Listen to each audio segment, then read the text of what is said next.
Dalam dunia kerja, politik kantor mungkin adalah hal yang lazim ditemui. Sebagian dari kamu mungkin menganggapnya sebagai hal yang tabu. 80% karyawan tahu bahwa politik di kantor memang benar adanya.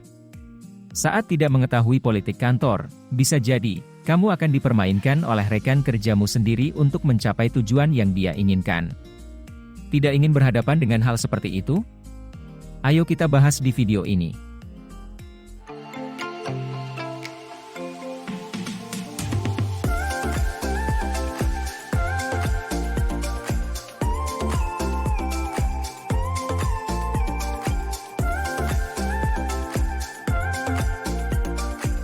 Hai Sobat 5, balik lagi sama Minlo di sini.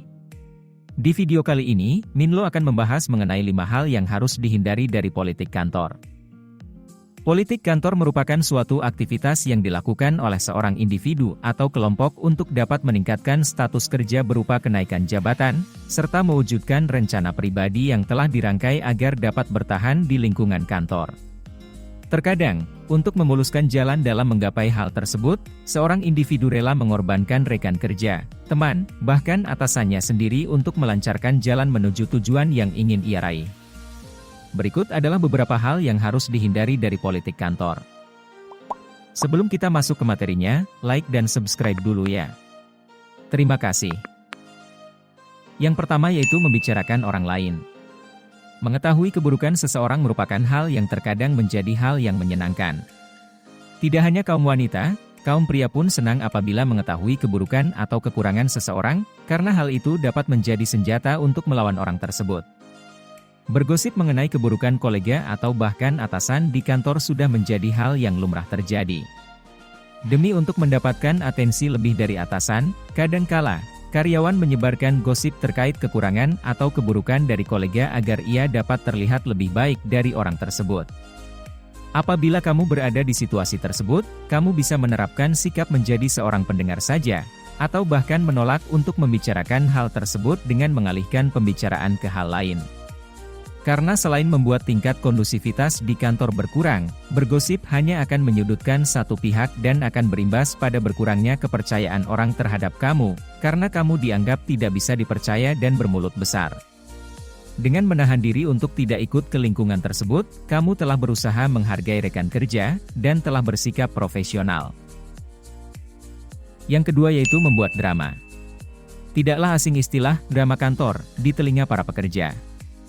Entah itu didasari oleh masalah pribadi seperti saling tidak menyukai satu sama lain, atau mungkin menyangkut suatu pekerjaan menimbulkan drama berkepanjangan. Meski termasuk ke dalam lingkungan profesional, drama seringkali terjadi di kantor.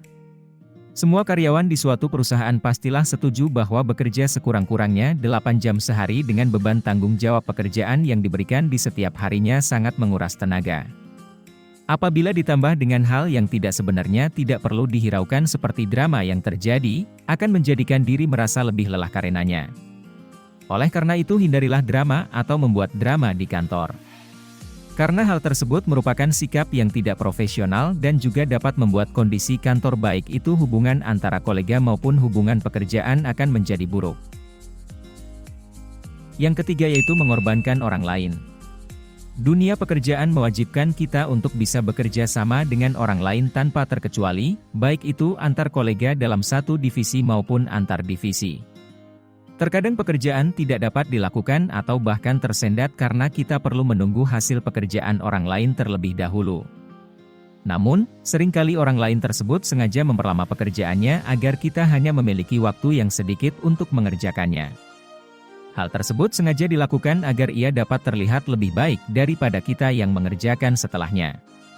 Waspadalah ketika bertemu orang dengan ciri seperti itu, karena ia tidak segan mengorbankan orang lain demi kepentingan dirinya sendiri. Biasanya, orang seperti itu ingin terlihat bagus oleh atasan, ingin terlihat lebih menonjol dibanding orang lain, serta akan menunjuk orang lain ketika ia melakukan kesalahan. Oleh karena itu, hindari orang seperti itu agar kamu bisa bekerja secara profesional. Yang keempat yaitu lupa akan tanggung jawab pekerjaan. Tanggung jawab adalah sikap atau perilaku untuk melakukan sesuatu dengan sungguh-sungguh dan siap menanggung segala risiko dan perbuatan. Di dalam dunia pekerjaan, tanggung jawab merupakan suatu komitmen dari seseorang untuk menyelesaikan pekerjaannya hingga tuntas, sesuai dengan arahan yang diminta oleh atasannya. Namun, ada beberapa orang yang lupa akan tanggung jawab dalam pekerjaannya yang mengakibatkan terhambatnya siklus pekerjaan dan juga membuat rekan kerja tidak dapat melanjutkan pekerjaannya, karena ia harus menunggu pekerjaan dari orang tersebut terlebih dahulu. Tidak selesainya tanggung jawab memiliki beberapa dasar, seperti beban kerja yang terlalu besar, tidak fokus kepada pekerjaan yang diberikan, ada masalah di luar pekerjaan, ataupun kesengajaan agar rekan kerja mengalami kemunduran dalam progres pekerjaannya. Yang terakhir yaitu lalai terhadap tugas utama. Kelalaian adalah suatu keadaan di mana seorang manusia kehilangan fokus atau perhatiannya kepada sesuatu yang seharusnya menjadi perhatian utama. Mengerjakan pekerjaan yang diberikan oleh atasan merupakan suatu kewajiban yang harus diselesaikan sesuai dengan arahan, karena atasan telah memikirkan rencana kerja agar pekerjaan berjalan dengan lancar dan mendapatkan hasil yang sesuai dengan harapan. Terkadang, kolega meminta bantuan kita untuk mengerjakan hal lain di luar pekerjaan utama.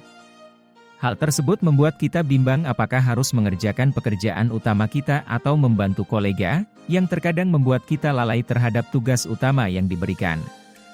Oleh karena itu, pentingnya mengukur kemampuan serta membuat skala prioritas merupakan hal penting agar kita terhindar dari kelalaian akan tugas yang diberikan. Nah, gimana penjelasan dari Milo? Udah jelas belum? Tulis di kolom komentar ya pendapat Sobat 5. Oke, segitu dulu sharing dari Milo kali ini, jangan lupa cek video Milo yang lain ya. Jika kamu merasa video ini bermanfaat, like, share, subscribe, dan ajak teman kamu ya, biar Milo lebih semangat lagi bikin videonya. See you on the next video.